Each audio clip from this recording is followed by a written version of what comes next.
Aki mogongwani ga mbia mono.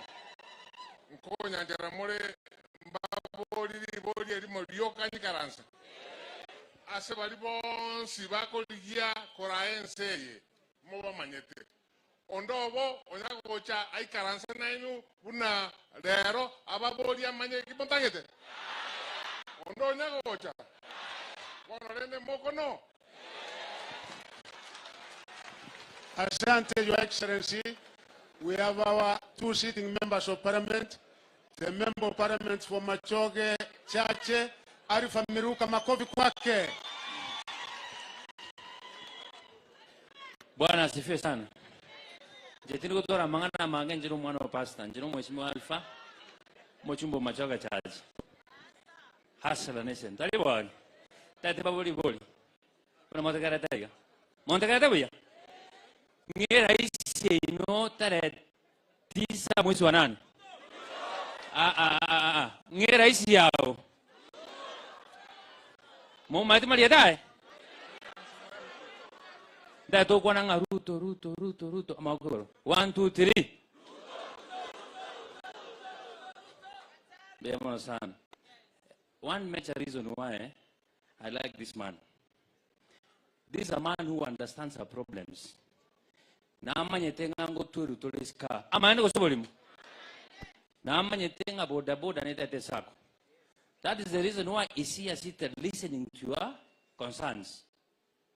Remember, I want to give you assurance as you dear members of Kisii County. This man, what is writing here, he takes it back to the brain. He's not writing for the sake of listening. He's writing for the sake of implementing it. Ngamotorega. Omosacho manyetengi kanisa ngo changirwa ningo gaki. Tari Ruto. Nkale ngachire kusia. Ngora agena tora matanga. Ngumokoro kurongoria matanga. Raila nkuruwale. Akina ndigamba boni. At the moment, nilisikianga there is another person who's looking for president. And I will pay the youth 6,000 per month. Is that practical? Are we supposed to pay them salary or empower them, give them jobs? These women, Your Excellency, our President, these women are suffering outside here. Our mama, wanaanika mboga zao hapa, wanauza 100 at the end of the day. I love the county government of Kisii in our church 150. That means anaingia kwa pocket yake, anaongeza 50. Analipa wapi? Kanjo. Talipa wapi? The funny part of the story, the government, the county government is not giving them back the service. The UDA government under leadership of Umwako Machagu, Mwanjete San. The only thing in Mwanjete to Mwako, no Yamoroche Unati Niga. Nasa Nakotek, Namanjet. Come on, Molekro Governor. Gangondore. Come on, Molekro Governor mine. Almost Senator Nara. Almost Senator, we come from the same constituency.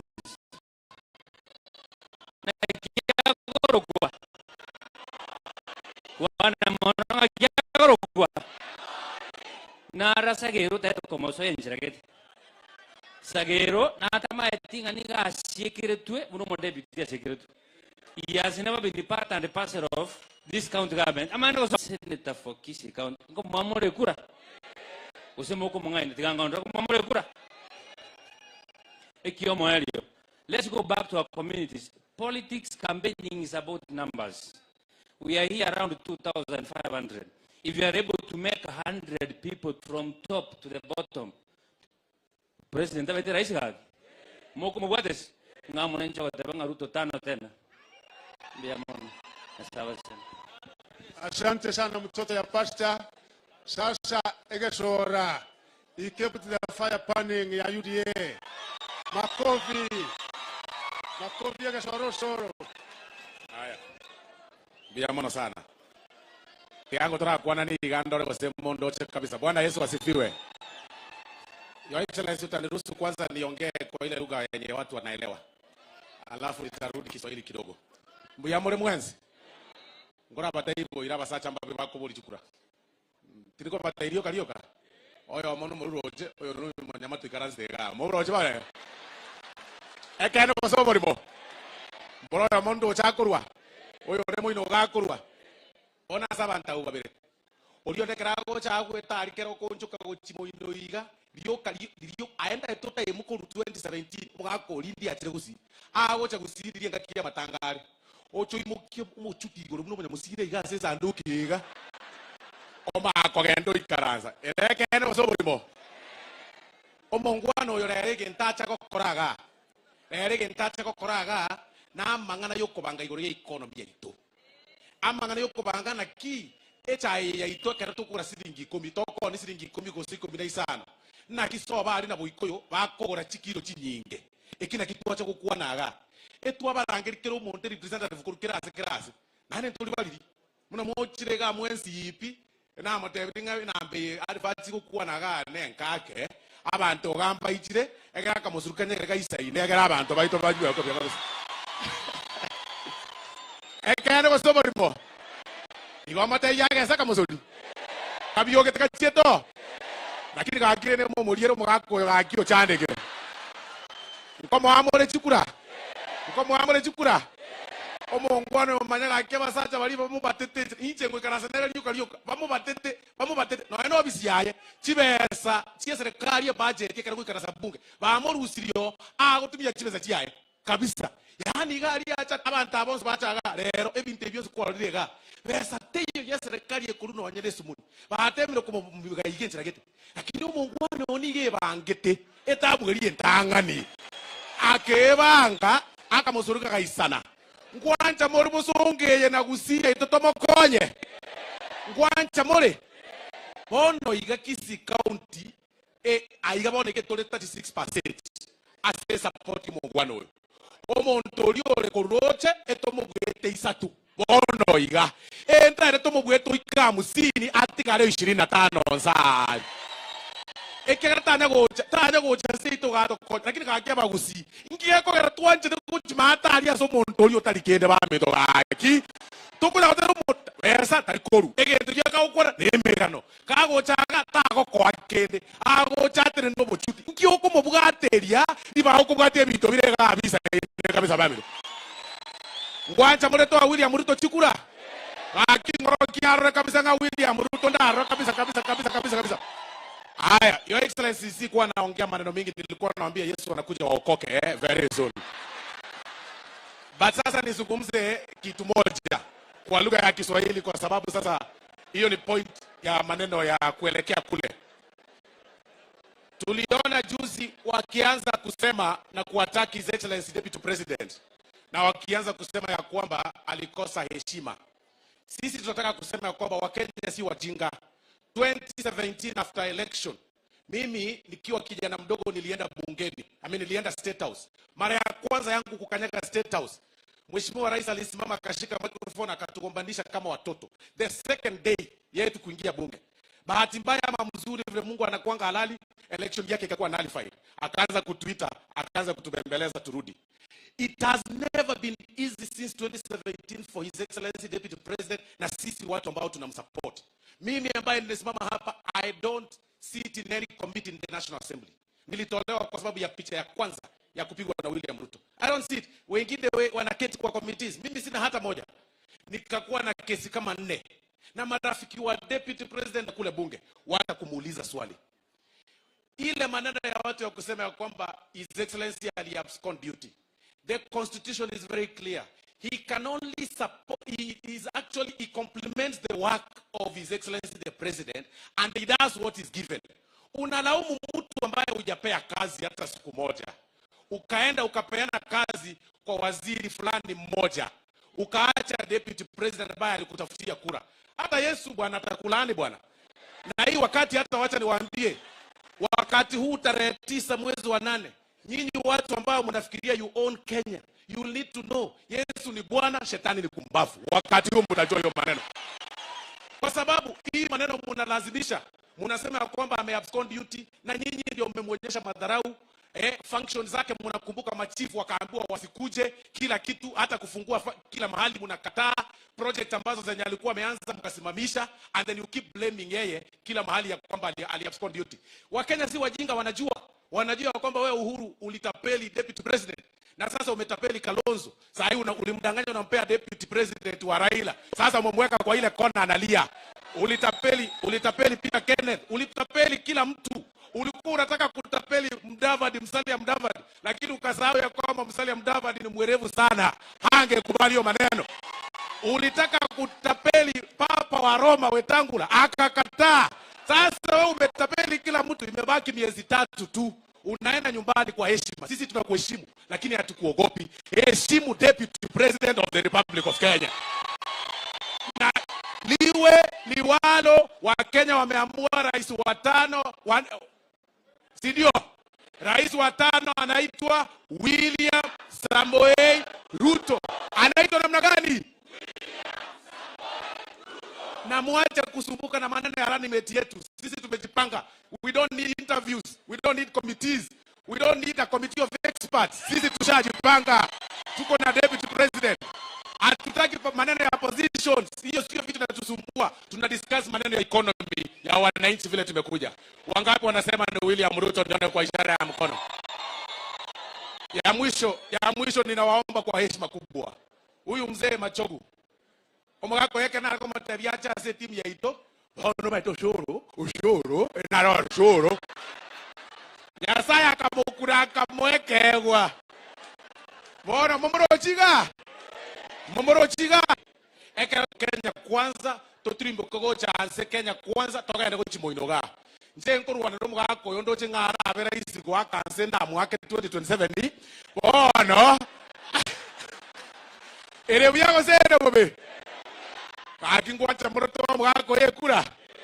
Kaki ngoroki kaki bari bawate kabisa. Emo rimwara gakoreraga ngasagero motebiriga naiga. Sagero manyete kara gukora rikono guciaro ba intragete akogoka papa oigoya. Enata etemokani omogwano oyo nere tware gusuguma nere ebintu bya county government. Togo suguma asiekirwa office. Togo suguma asiekirwa office. Digere no ana enderia bwatari ya 2013 yake irete yoga. Bamomigire akyo mongwano oyo nane ni mayeta abande mu bwate oboronga mayete jiranere achiete akanganyaga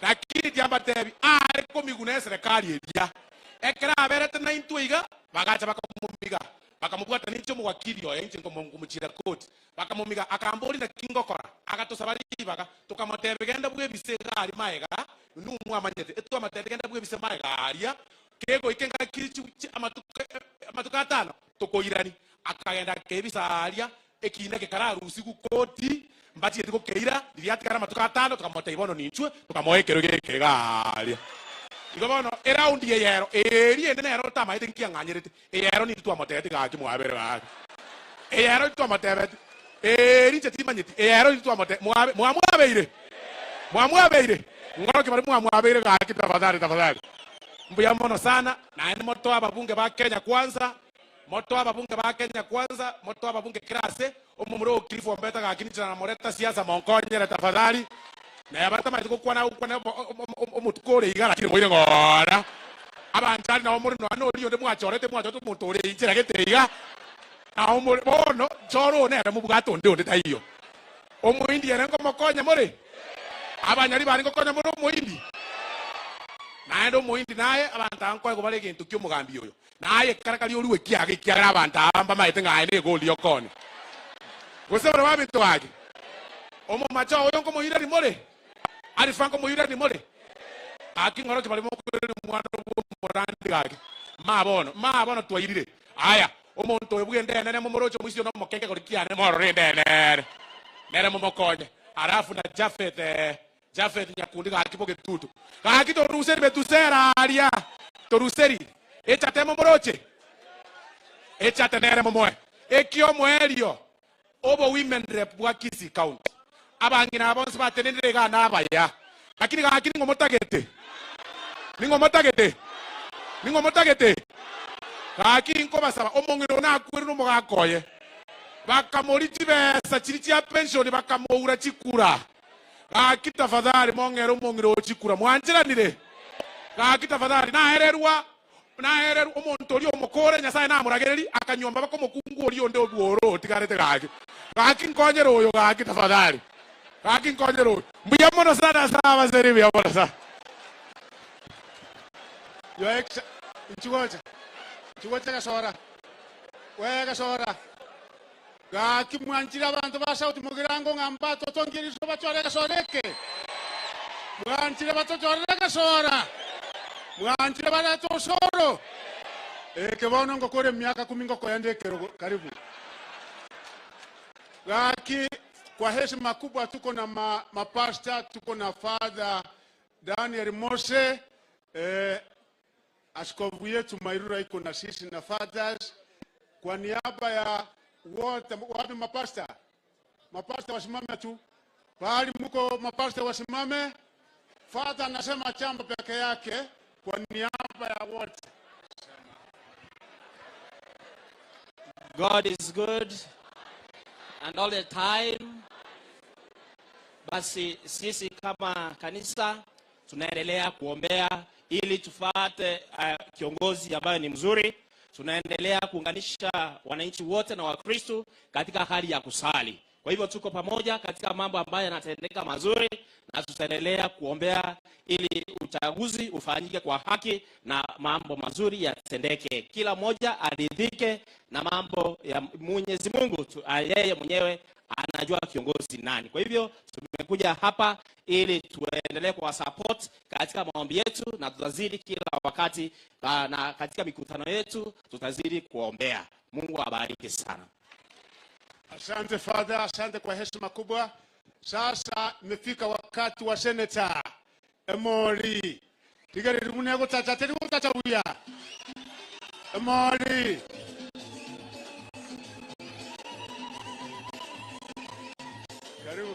Karibu.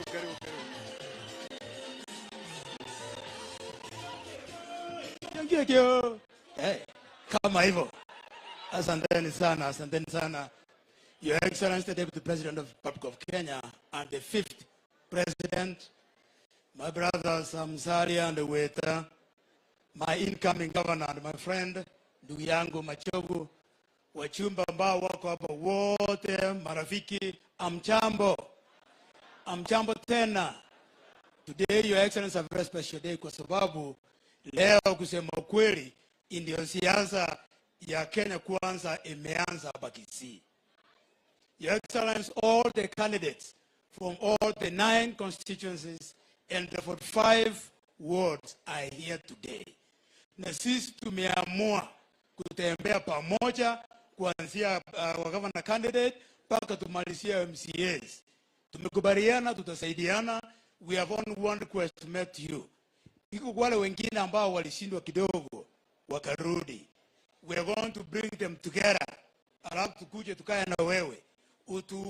You unite us so that you can work with one voice, because we want to make sure that you get 7% of the vote in Kisii County.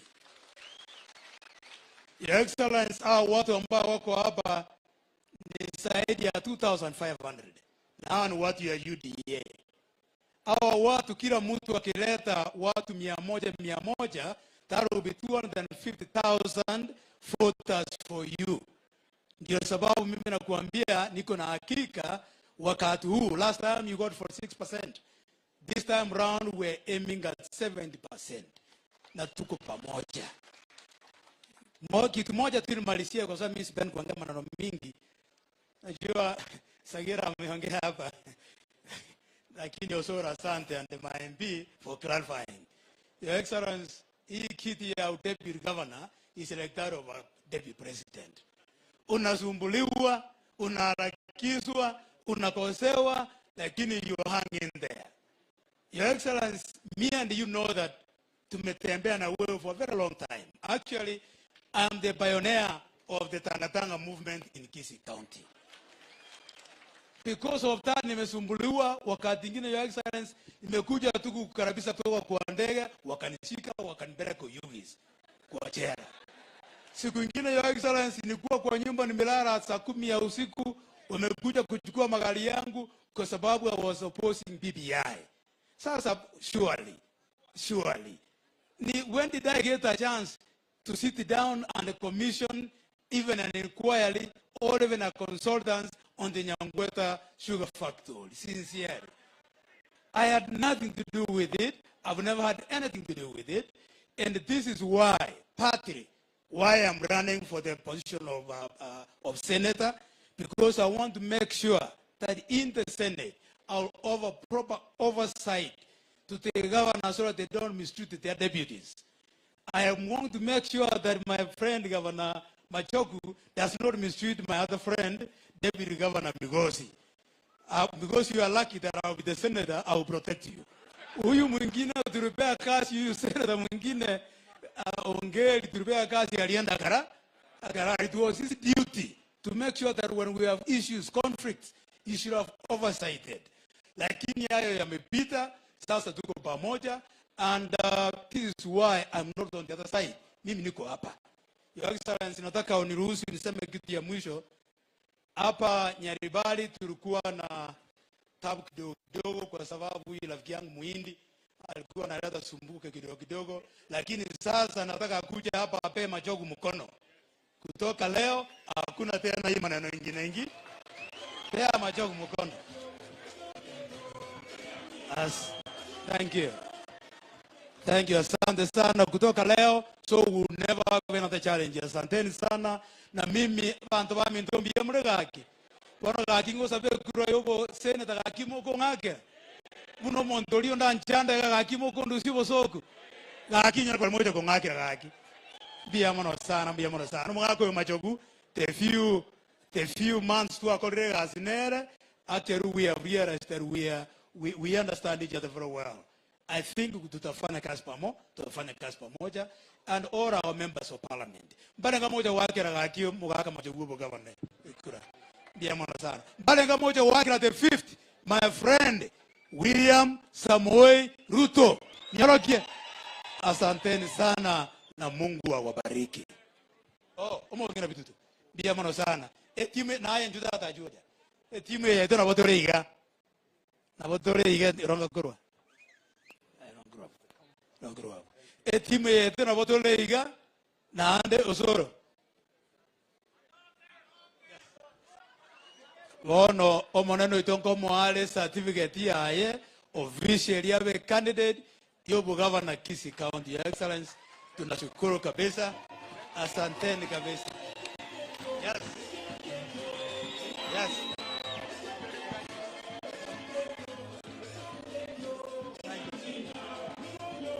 Asante sana, biamono sana.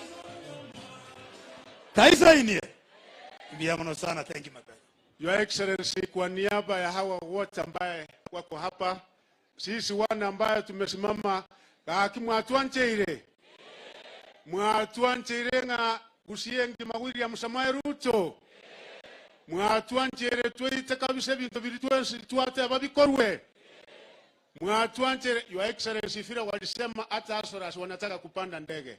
Tabatari Suneka na ile Nyangosa ambaye Kibaki aliwaachia njiani, hata ile reli ambaye wamesongeza kidogo tunataka ipite Kisii. Mungu takebinte biashara nesa ni jago kora. Na tunawahakikishia 90% ya Kisii ni assurance.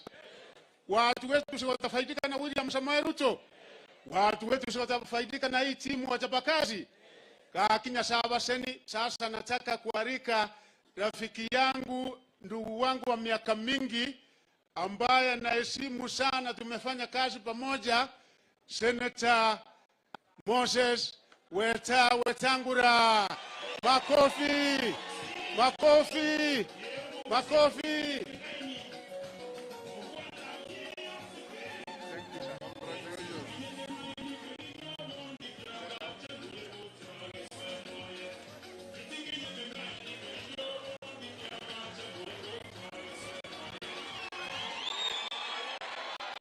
Asante sana. Bandu bami ndobu ya mole. Your Excellency, Deputy President and our 5th President in waiting, ndugu yangu Musalia Mudavadi, our presumptive governor for Kisii, ndugu Machogu, waheshimiwa wabunge wanaomiliki saizi na wanaokuja, wale mama wote wamekuwa hapa wanataka ubunge, I salute you, fight hard, may the best win. My MCS na waheshimiwa wananchi. Mimi nikija Kisii is like a homecoming. Mimi nilikuwa magistrate hapa Kisii miaka ya nyuma sana kule 1983. Mzee Nyachae alikuwa client yangu nilipotoka kuwa magistrate, nikawa nakuja hapa sana na hawa Charles nikimfanyia mzee kazi. Leo tumekuja hapa kwa sababu tunataka kulenga mashinani. Jamii ya Bagusi, I always say you are one of the most hardworking families of Kenya. Popote mkisi yuko, utaona mabadiliko kiuchumi. Kule Bungoma, kule Trans Nzoia, tuko na jamii yetu kutoka hapa ambao wanafanya kazi vizuri sana. In Trans Nzoia alone, niko na kura za Wakisii 23,000. Na wao huwa wanapiga kura along with Ford Kenya Party. Hata mwaka huu niko na kijana anaitwa Nyarango. Nimemupa tikiti kupigania MCA na yeye anajiita Mkisi moja. Kila wakati tukiwa na mkutano anasema Mkisi moja lazima aongee. So we come here today to meet the grassroots level leadership, because that is where leadership begins. Tukipanda. Tumesikia yale yote mmesema. And I'm sure my brother Machogu has listened even more. It doesn't make any economic or political sense kwa mama mboga kulipishwa ushuru kila siku vile tumeambiwa hapa. Kama mama mboga analipa ushuru wa shilingi 50 kila siku, inaia analipa shilingi 18,000. Kama analipishwa 150 vile tuliambiwa, analipa hata zaidi. Kule Senate tulipitisha sheria, Bwana Maangi, ya kwamba we want one single trade permit per trader per year. Kwa hivyo mambo ya kulipisha ushuru kila siku ni kuwaibia wananchi. Na hiyo lazima serikali yetu ya awamu ya 5 itabadilisha. Tunahitaji ushuru kutengeneza nchi, but taxation should not lead to robbery without violence kwa watu wetu. Jambo la pili, tumeelewa vile nimesikia kwamba one of the biggest problems hapa ni lack of value addition ambayo inatakikana izingatiwe. Soko hakuna na mambo mingi. Hapa Kisii, nyinyi ni waguzaji wa mimea mbalimbali. Wakati nilikuwa magistrate hapa, ndizi zenu zilikuwa tunaziita Wanjare cakes, zile ndogo. And they can be found in any part of Kenya. Your Excellency, Deputy President, you know in Kenya we have a very silly notion that mahindi kikosekana hakuna chakula Kenya. Yetu tuko na viazi, tuko na ndizi, tuko na chakula mbalimbali inayoozea hapa barabarani, na wananchi kule Northern Kenya wanatafuta chakula. Wananchi kule Mombasa wanatafuta chakula. So all we need is to harmonize and integrate the movement of foodstuffs from areas of production to areas of consumption, adding money to the farmer and making the farming worth their while. Hiyo ndio inatakikana. Kwa hivyo hii mkutano ya leo kama zile zingine tumefanya kwingine ni ya muhimu sana. Watu wanajitokeza, kutoka roho zao. They tell us what presses them in their day-to-day work. And it's not an academic exercise. It is an exercise that is meant to inform what the next government is to do when it comes into power. Kwa sababu mnajua katiba ya 2010 inasema the centrality of leadership in this country is the people of Kenya, not the leaders. So the people of Kenya, when they speak like you have spoken here, you inform the leaders on what you need and what they must do to make your lives worth your while. Nikimalizia, tarehe moja niliona rais wetu kwa runinga amesimama na yule mzee wa minyororo kutoka huko kwetu.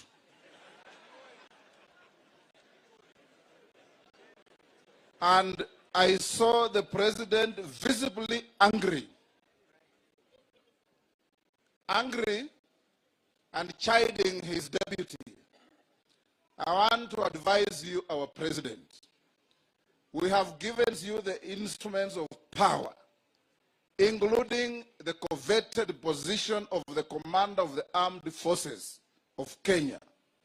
All the forces of violence are in your hands.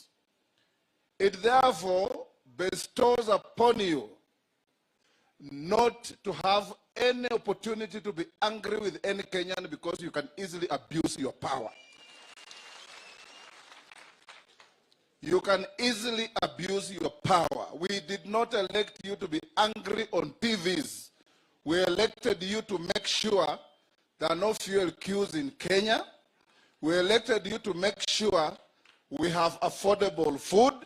We elected you to make sure we have a workable education system.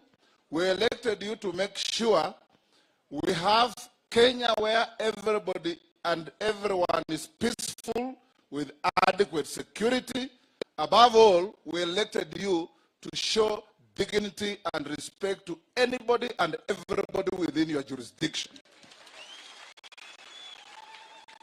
That you can easily lose your temper and chide people means that you are losing direction as our president, but luckily you have only 3 months to go. So we are waiting for wananchi to elect a president who will not lose temper, who will not insult others, who will respect everybody, and above all, who will be responsive to the needs of each and every Kenyan, regardless of where they come from, their ethnicity, their religion, their race, or whatever. You have failed the test, my brother. You have failed the test. Na sisi tunataka kuambia ya kwamba ikifika tarehe 9, Rais Uhuru Kenyatta, iga mfano ya yule mzee wa heshima kubwa zaidi mwenye tulizika Jumamosi, anaitwa Mwai Kibaki. Tukimaliza kura, shikana na handshake partner yako, yule mzee kutoka hapa chini, muende nyumbani, muachie wa Kenya nafasi ya kulinda nchi yao. Wacha nimalizie hapa kwa sababu tuko na rally zingine, lakini I live by telling you, my brothers and sisters, you may love William Samoei Ruto, but if on the 9th you don't wake up to go and cast your vote, the value of that love reduces drastically. You must go and vote for us to win and form government. Kwa hivyo tarehe 9, wale wote ambao tunakura, saa 12 tuko katika kituo. Saa 4 tumemalizana na mzee wa kitendawili, mambo imekwisha, yeye ameenda nyumbani, ameenda na Ruto, na ameenda na Uhuru, na Ruto anaingia, tunapanga serikali, na naona jamii wangu zimuko ndani ya hiyo serikali. Ndugu Musalia, karibu na wewe pia ongea.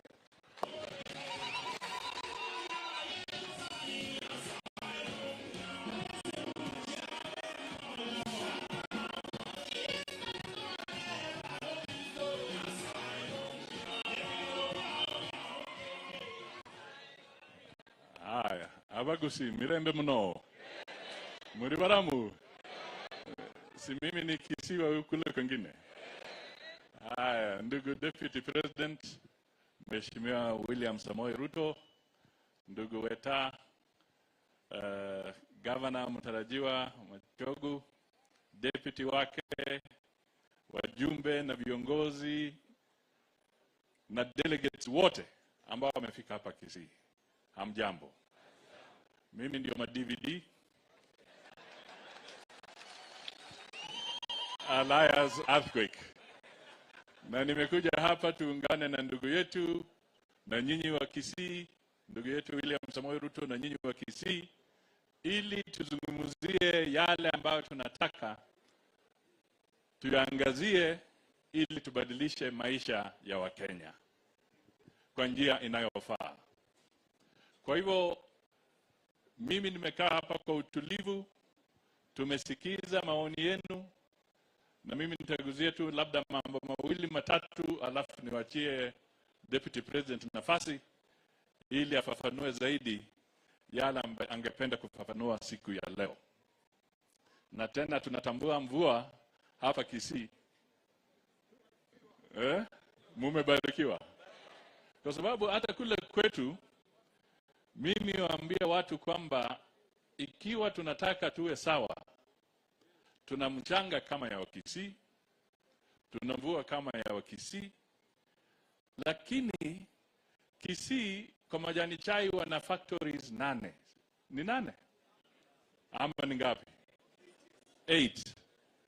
Na kule na hiyo mvua na huo mchanga tuna factory moja. Kwa hivyo mkiona the industrial capacity ya watu wa Kisii sio ya kuchezea.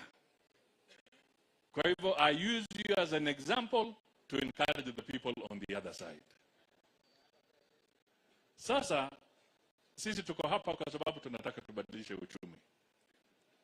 Na agenda yetu ya kwanza ni uchumi, ya pili ni uchumi, ya tatu ni uchumi.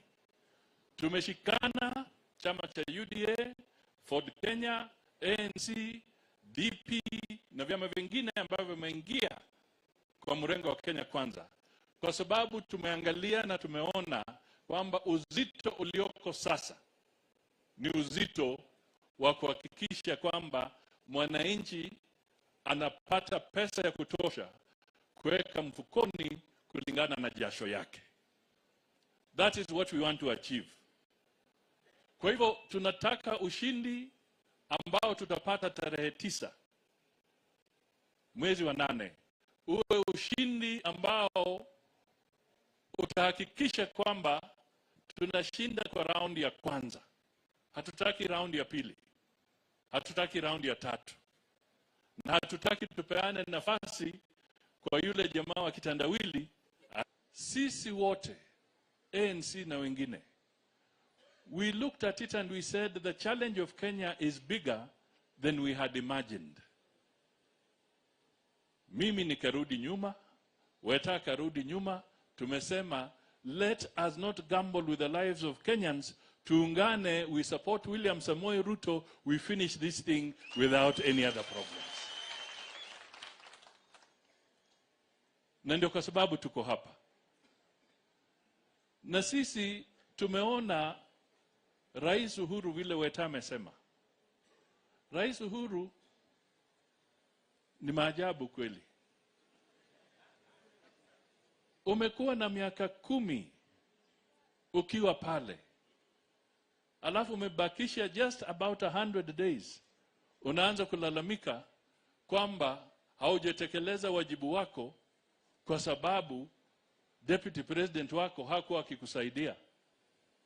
Alafu ndio ukasema, ukaenda ukaleta yule mzee akusaidie.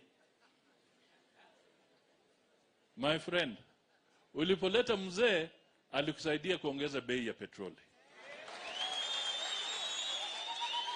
Ulipoleta mzee akakusaidia kuongeza bei ya unga.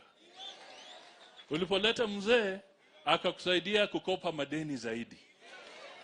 Ulipoleta mzee, hayo madeni ndio yamekuwa ushuru mzito kwa mwananchi.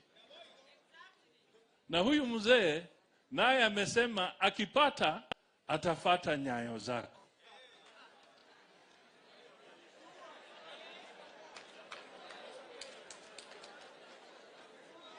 Akipata ataongeza madeni.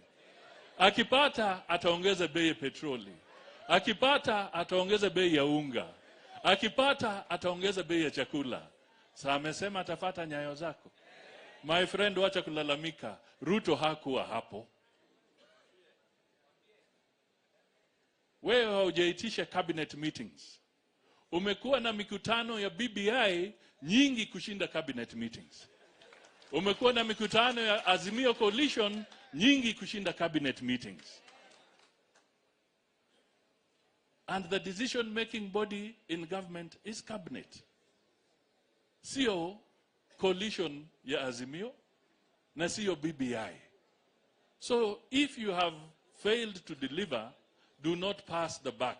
Mr. President, the buck settles with you.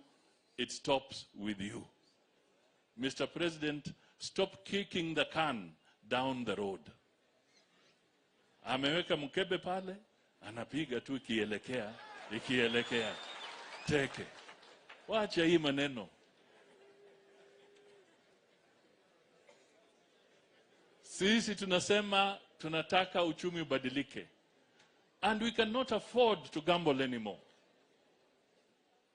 We cannot afford to gamble anymore. And that is why we want to change the lives of Kenyans. And we are coming here to be in partnership with the people of Kisii, like other Kenyans, so that we can win. And we want a decisive victory. Juzi, mumeona wamejaribu ukarabati. Tumekuwa Odhaya kwa mazishi.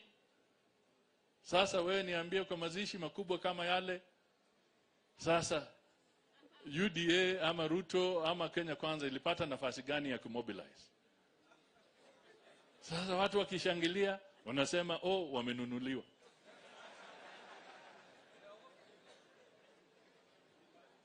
Ukitoka hapo wanaenda sijui wapi huko Kirinyaga, wamenunuliwa.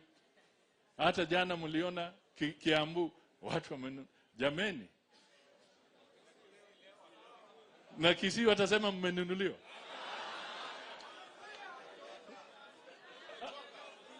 Tumechoka, si namna hiyo? Tumechoka.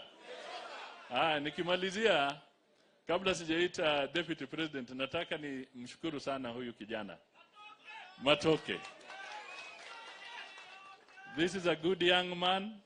Tutashikana na yeye, walishikana na Machogu, na Deputy Governor na wengine, tukaongea. Alikuwa na candidates kwa upande wa ANC, wengine wamesimama hapa. Wote sisi tuko kwa nyumba moja kama Kenya Kwanza. He did very well to pull back so that we cannot have any further conflict on the issue of governorship and other things. So we say thank you so much, young man. Tutakushika. Hata Deputy President anakujua vizuri, anakupenda. We will work with you so that this place can be good and we can also be intact with the Kisii. Mimi nataka sasa tuwe tayari tumkaribishe ndugu yetu Deputy President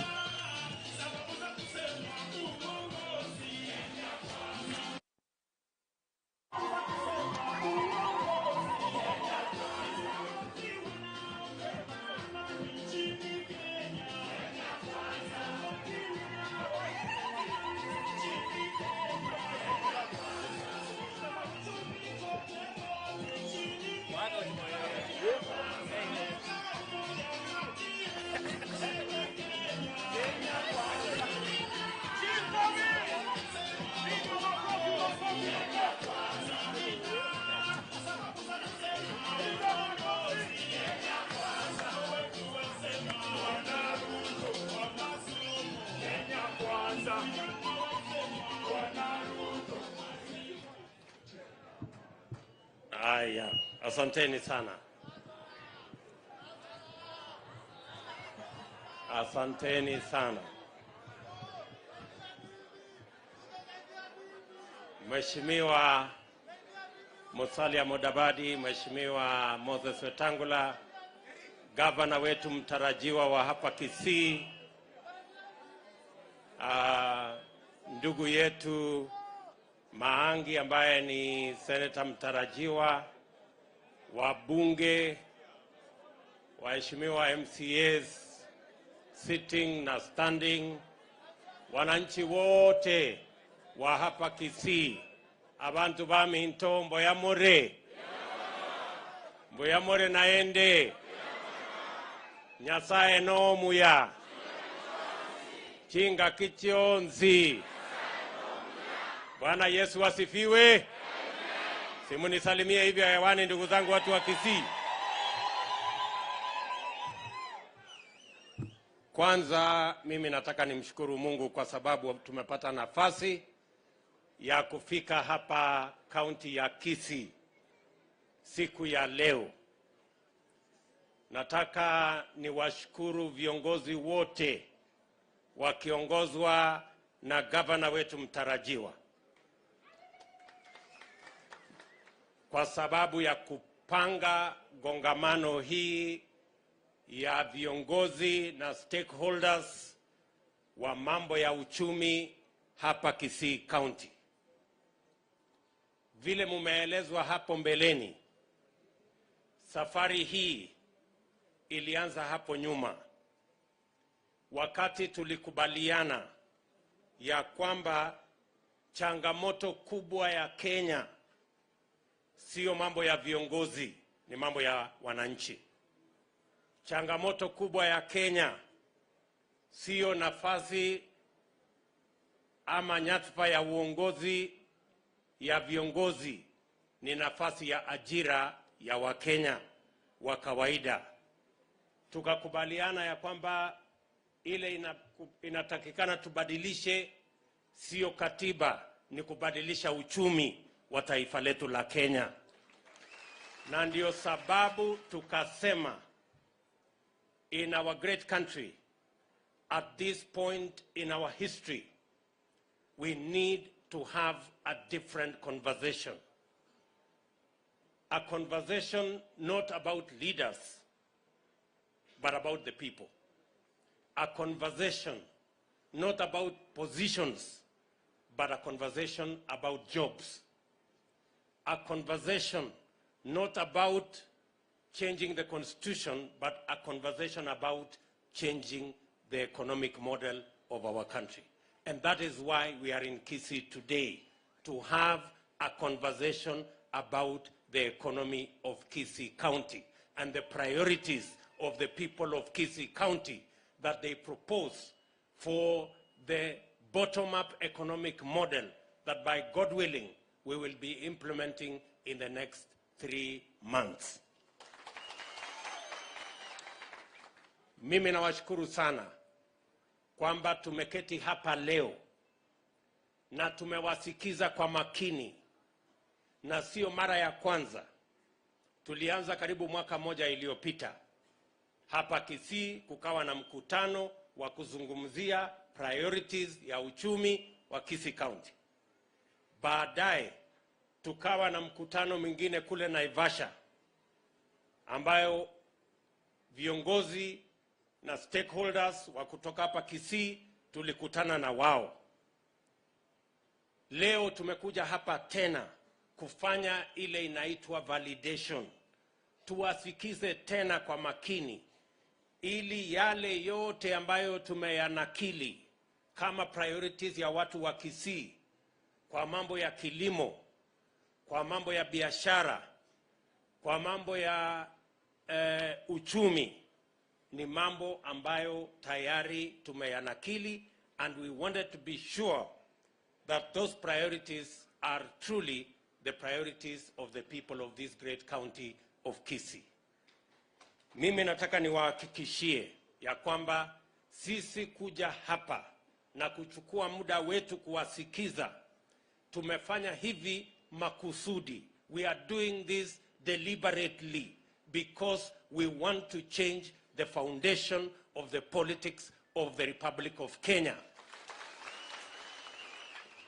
That going forward, It is going to be about what the people want.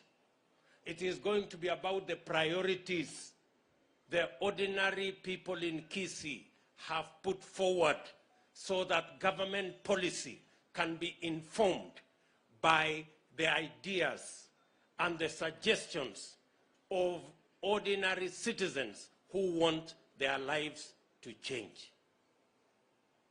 Na ndio mimi nataka niwashukuru sana. Tumesikia kutoka mama Ana Sare, yuko hapa, si ni kweli? Tumesikia kutoka Dennis Okachi na Mary Irungu mambo ya biashara. Mumesema ya kwamba mnataka tujenge soko ili wafanyabiashara wetu, kama ni wa mboga, kama ni wa mitumba, kama ni wafanyabiashara wale wengine wote, wako na soko ambayo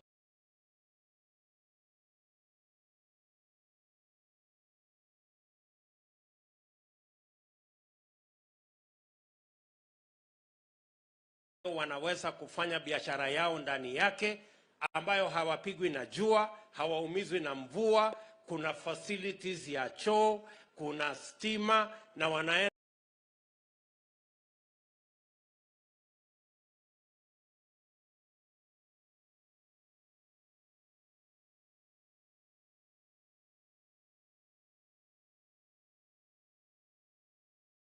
wanaweza kuendesha hiyo biashara kwa taratibu na kwa heshima. Soko haijajengwa. Mimi nataka nimwambie ndugu yangu mheshimiwa gavana mtarajiwa, si yuko hapa, Mheshimiwa Machogu. Mimi nataka nikwambie mheshimiwa, anza kuidentify mahali ambapo tutajenga soko ya wafanyabiashara hapa Kisii. Tuanze na kila ward, lazima kuwe na soko ya kisasa. Mambo ya wananchi kutandika mali yao barabarani, kuuza mali yao kiholela, wanaumizwa na mvua, wanahangaishwa na jua, hawana mahali pa kujisaidia, na ili hali wanalipa ushuru. There is no taxation without service.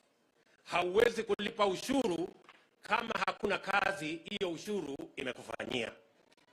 So kwanza lazima tujenge soko, lazima tuweke vifaa katika hiyo soko, ndio mwananchi akiwa analipa ushuru anajua analipa ushuru kwa sababu anafanya biashara yake mahali kuna heshima na mahali kuna ustaarabu.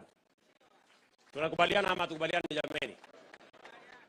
Tumekubaliana vile vile ya kwamba hawa wafanyabiashara wamesema hawana mahali ya kukopa pesa ya kufanya hiyo biashara.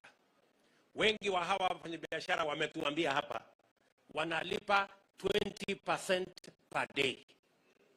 20% per day ni kama 8 ama 7,200% per year. Mimi nawauliza kweli, kama kampuni kubwa kama Safaricom inalipa 10% per year, je, mama mboga na mfanyabiashara mdogo atalipa 7,000% per year? Sio ni mambo ya maajabu? Na mimi nataka niwaeleze, mumesikia tukisema ya kwamba tutaweka hazina maalum ya biashara ya watu wa chini. Mimi nataka niwatangazie hivi, wale wote mlio katika sekta mbalimbali ya biashara, kama nyinyi ni watu wa mtumba, kama nyinyi ni watu wa mboga, kama nyinyi ni watu wa bodaboda, kama nyinyi ni watu wa wakulima wa sehemu fulani, tengenezeni sako zenu. Tunasema kama serikali ya Kenya, mwaka huu baada ya uchaguzi, 140 million per constituency. Mwaka huu tunaweka 200 million shillings per constituency ya biashara ya watu wa chini, ya SMEs. Mnanisikia? Tumesema tutaweka bilioni 50 pesa ya serikali katika biashara ya watu wa chini waweze kupata mahali ya kukopa mkopo. Badala ya kulipa 10% per day, utalipa 5% per year. That is the difference. Nyinyi mnanielewa? Mnanielewa? Wacha nirudie. Tumesema hivi, kwa sababu tunaamini kazi ni kazi. Na hiyo biashara yako ndogo unayofanya, leo unakopa pesa kwa Shylock shilingi 1,000, jioni unaambiwa urudishe 1,200, kumaanisha 20% per day. Tunakuambia hivi, hautakuwa unalipa 20% per day, hautakuwa unalipa 10% per day, utakuwa unalipa 5% per year.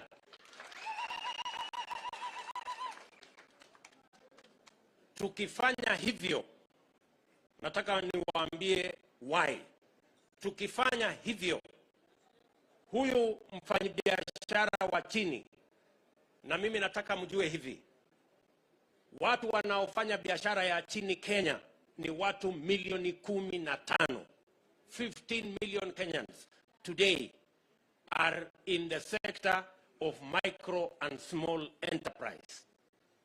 Na wao ndio wanalipa ile 20 na 10% per day interest.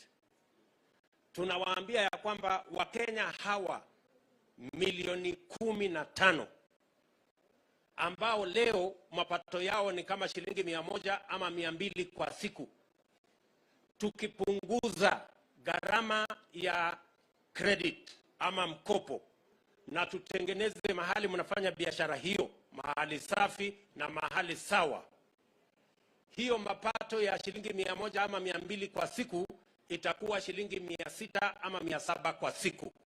We can double or triple the income of micro and small enterprises just by reducing their credit and making sure they have to do their business. Nyinyi mnanielewa? Jambo la pili, mumetueleza vile vile, Bwana Samson Mogaka ametueleza kuhusu mambo ya afya, na mumesema ya kwamba tuko na upungufu ya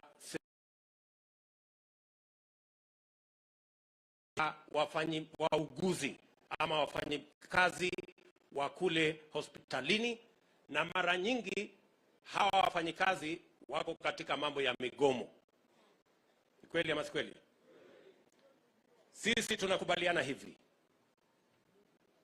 Kisii, statistics ya serikali, Kisii, kwa daktari mmoja Kisii anahudumia watu 7,000. One doctor in Kisii, the doctor the ratio of doctors to the population is 1 doctor to 7,000 citizens in Kisii County. World Health Organization wanatuambia for every 1 doctor you need maximum of 1,100 people. So we have 6 times fewer doctors in Kisii than are required. So we have a big challenge kwa mambo ya wauguzi hapa Kisii. Jambo la pili, mumetuambia ya kwamba tuko na matatizo ya NHIF. Watu wengi wanaofanya biashara ndogo, watu wa bodaboda, mama mboga na wale wengine, kulipa shilingi 500 ni ngumu kwa mwezi. Si kweli? Na tumesema hivi,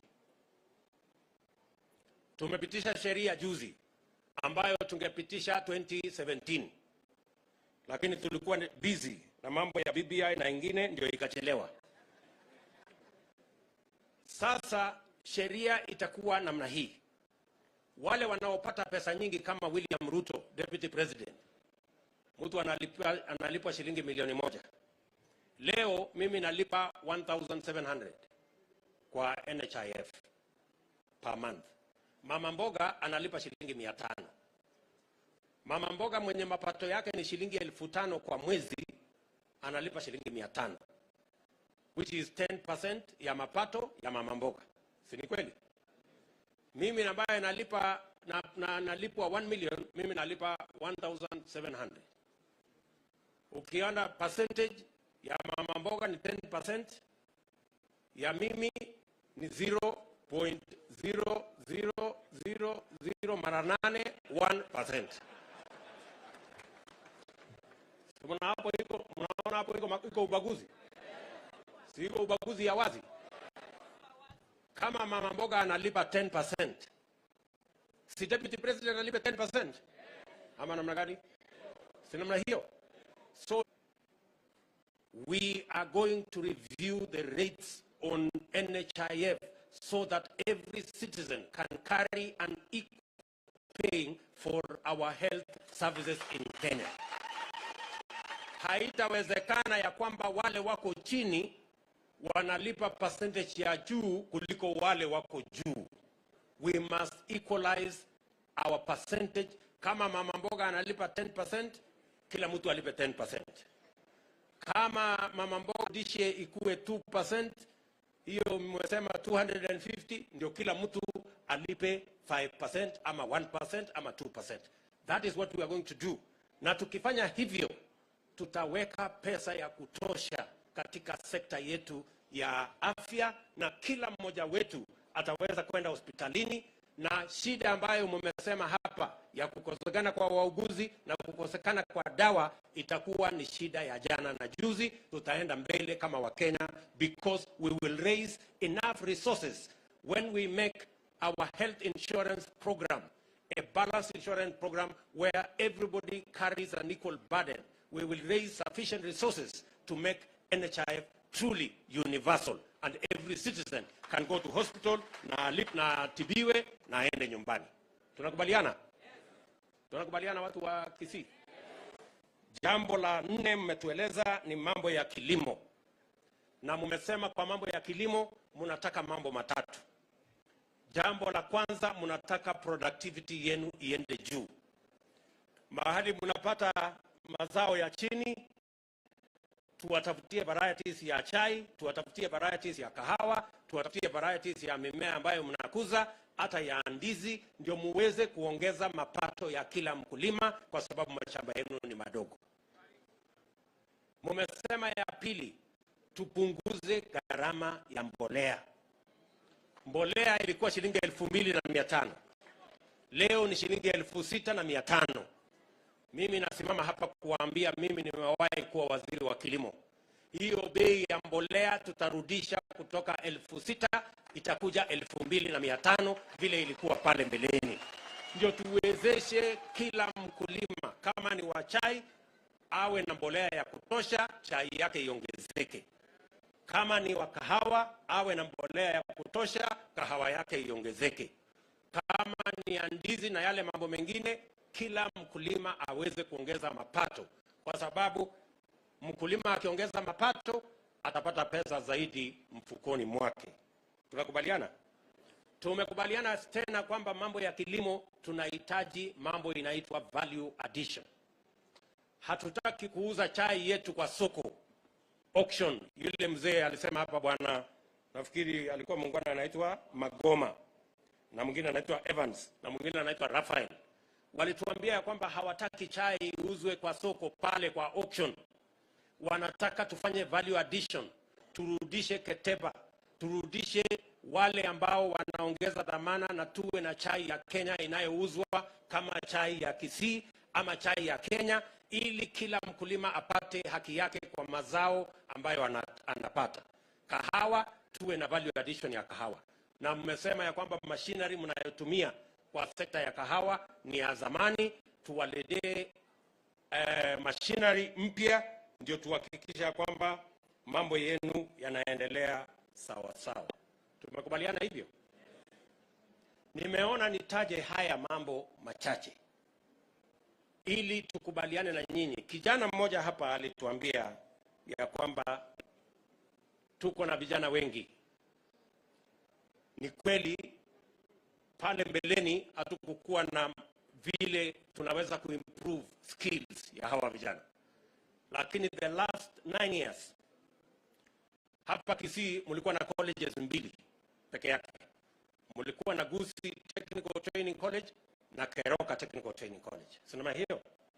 Leo tumejenga TTI kule Kitutu Chache North, tumejenga Technical Training College hapa Kitutu Chache South, tumejenga South Mugirango, tumejenga Borabu Machoge kwa Alpha ya na Chache tumetengeneza TTI. We have built 5 new technical training colleges in Kisii County. Na yule kijana amesema pale ndio vijana wengi wanapata skills. Ile nafasi sasa tuko naye ni hawa vijana wengi hapa Kisii. Umesikia huyo kijana amesema, huyo bwana nani Dennis? Huyu Dennis amesema alitoka shule university 5 years ago anapiga lami. Hajapata ajira. Si ni kweli? Na tuko na vijana wengi sampuli hii ya bwana Ugaji. Sisi tunasema hivi, kama serikali ya Kenya Kwanza tutaweka mpango makusudi na maalum, deliberate program of job creation, ili tuhakikisha kwamba hawa vijana wanapata nafasi ya kutumia nguvu yao, elimu walio nayo katika kujenga taifa letu kupitia kwa ajira. Sisi serikali tumeweka katika program, katika projects ambazo ni za serikali. Mimi nataka niwaambie watu wa Kisii, mnisikize kwa makini. Tumesema hapa Kisii we will have a multiplicity of programs. Ya kwanza tunaweka program ya housing ya hapa Kisii. Katika miji yenu mikubwa, tuko na miji ya Kisii town, tuko na Keroka, tuko na all the other towns. Tumesema in every town tutaweka program ya at least 500 or 1,000 housing units in every town. Hiyo program yetu tunataka tujenge minimum 5,000 housing units in Kisii County. Hiyo 5,000 housing units ni kwa sababu tunataka kupunguza ile shida tuko naye ya land fragmentation hapa Kisii. Tunataka tuweke townships, watu waanze kuishi katika miji. Hawa vijana ambao ni vijana wetu waanze kuishi katika miji. Ndio tuwache ile mashamba tuko naye tutumie kuzalisha chakula. Nasikizeni, tukisema tunajenga nyumba 5,000 hapa Kisii, nataka tufanye hesabu pamoja na nyinyi. Nyumba 5,000 tunahitaji vijana 8 kujenga nyumba moja. So nyumba 5,000 tutakuwa na vijana ngapi? Vijana 40,000. We need 40,000 young people to implement our housing program in Kisii County. Mara nyingi watu wengi wananiuliza, bwana Deputy President, tafadhali tusaidie nafasi 2 ya watu wa jeshi, tusaidie nafasi 3 ya watu ya polisi, sijui nafasi 4 ya watoto wanaajiriwa mambo ya elimu ama ya walimu. Mimi nataka niwaulize, manyumbani kwetu tukiendelea na watoto kuajiri watoto 5, 10, 20, tutatatua shida ya ajira kwa watoto wetu Kenya hii? Itatatuliwa? Nyinyi wote mlio hapa, si mko na watoto nyumbani? Wamemaliza shule, wako na certificate, wengine diploma, wengine degree, lakini ajira wako nayo? Ndio tunasema lazima tuwe na mpango makusudi, deliberate program of creating jobs so that we can engage young people like Mr. Okachi here in employment, and they can run the affairs of their country and na wasimamie familia zao. Sijui kama tunaelewana. Bwana Machogu, wewe ndio utakuwa governor wetu kwa mapenzi ya Mungu. Anza kuidentify in the major towns here in Kisii County. Anza kuidentify mahali tutaweka housing program ambaye tutaanza immediately after August ndio hawa vijana ambao wanahangaika tuwapangie ajira beginning this year.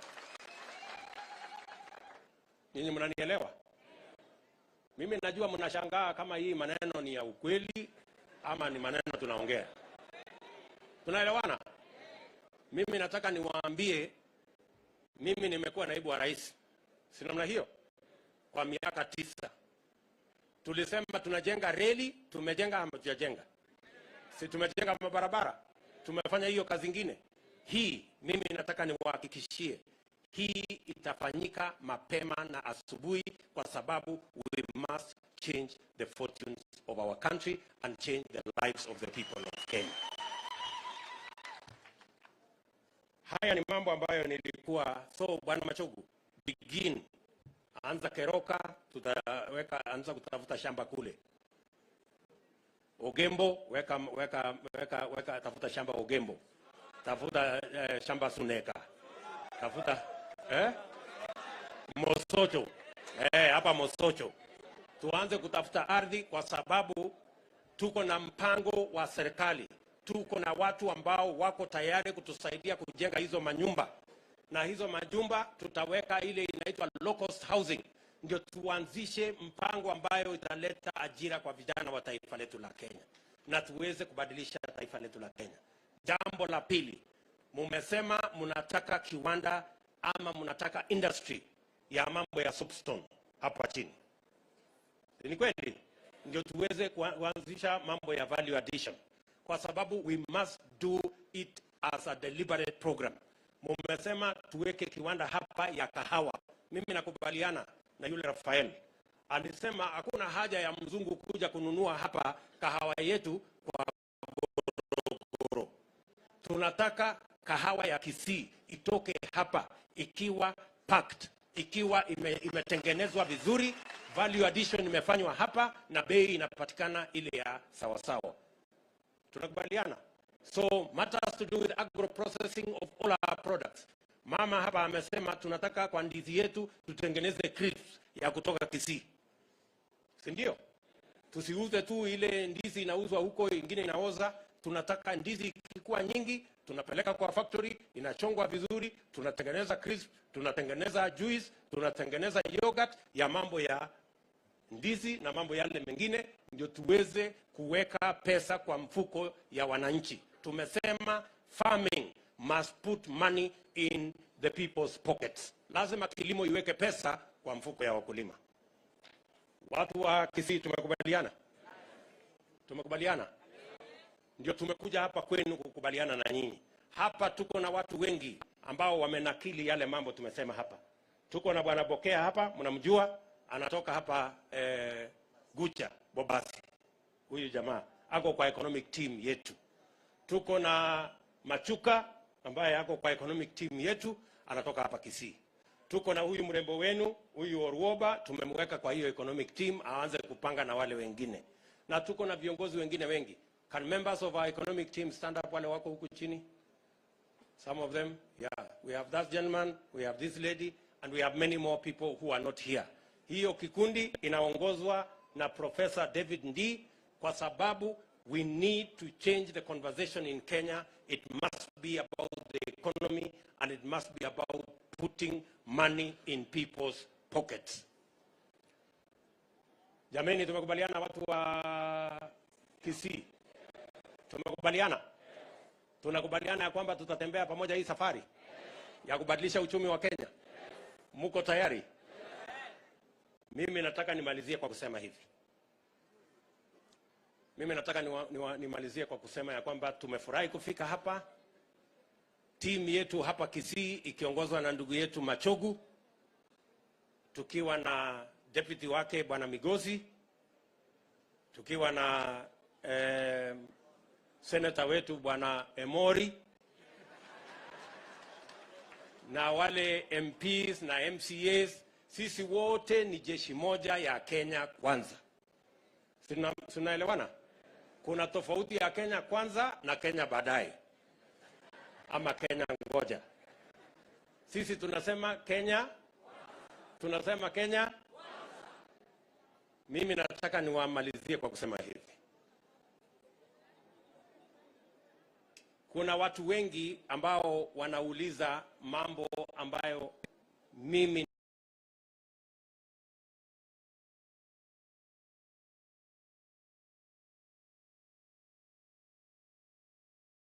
nimefanya kama naibu wa rais. We did 700 kilometers of the railway, 10,000 kilometers of tarmac, connected electricity. Now we have 8 million connections, 140,000 in Kisii County.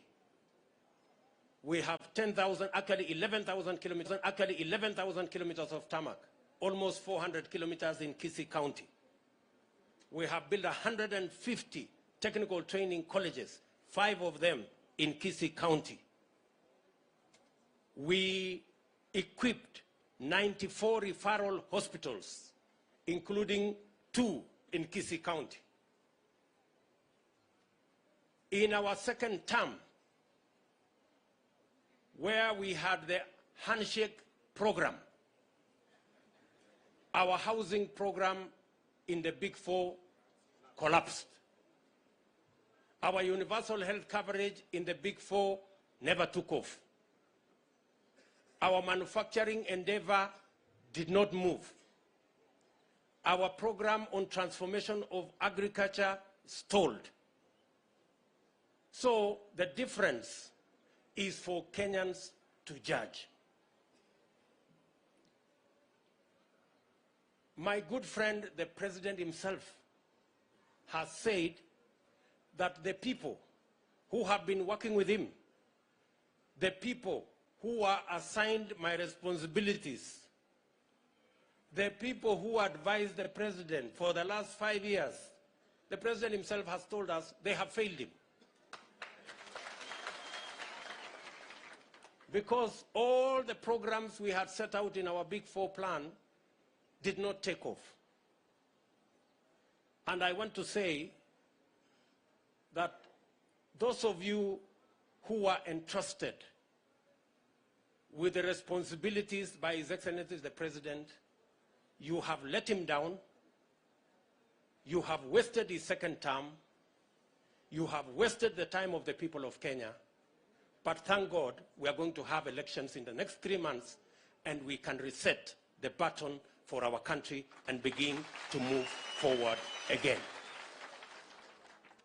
So hatutaki kulaumiana na wale watu rais aliwapatia majukumu ya kumsaidia, akiwemo ndugu yake bwana handshake brother, ambaye rais sasa anatuambia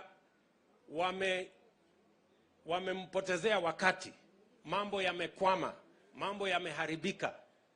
Sasa wanajaribu kunilaumu mimi. Mimi wakati nilikuwa nasaidia rais, hakuna kitu ilikwama. Tulijenga reli, barabara tukazijenga, sitima tukaunganisha, TTI tukajenga. Ile mahali mambo yote imekwama ni second term, mahali Big Four ilikwama kwa sababu wale walipatiwa hiyo majukumu walishindwa. Hawakuelewa, wakapeleka mambo ya rege, wakatuletea mambo ya BBI, wakazunguka na hiyo mambo yote sasa imekuwa kazi bure.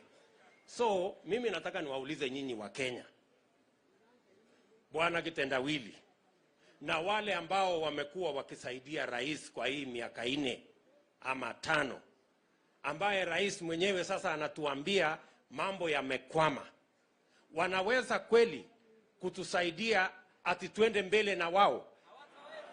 Kama rais mwenyewe anasema wameshindwa, alafu sasa wanasema wanataka kupatiwa nafasi nyingine. Sasa nyinyi mumeshindwa, Uhuru Kenyatta akiwasaidia. Sasa Uhuru Kenyatta anaenda nyumbani.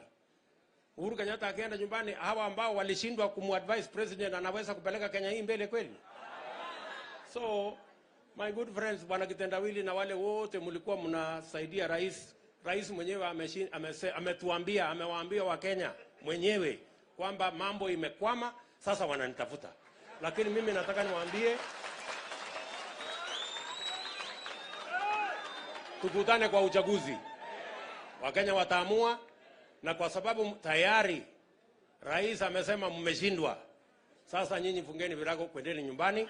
Wakenya tupange vile tunaweza kwenda mbele pamoja. Ama namna gani? Si maneno ni waziwazi namna hiyo?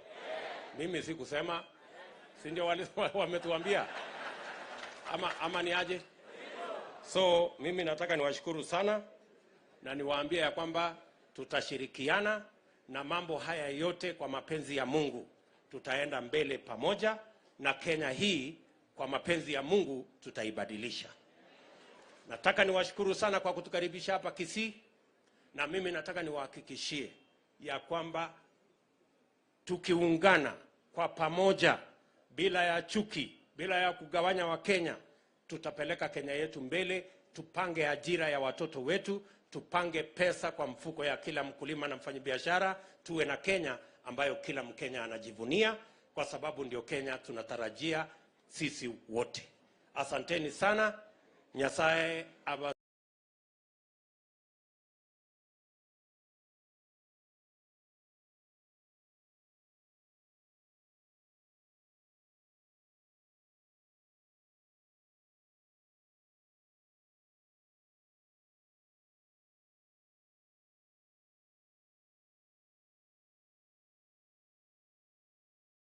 seseni. Mungu awabariki sana. Thank you.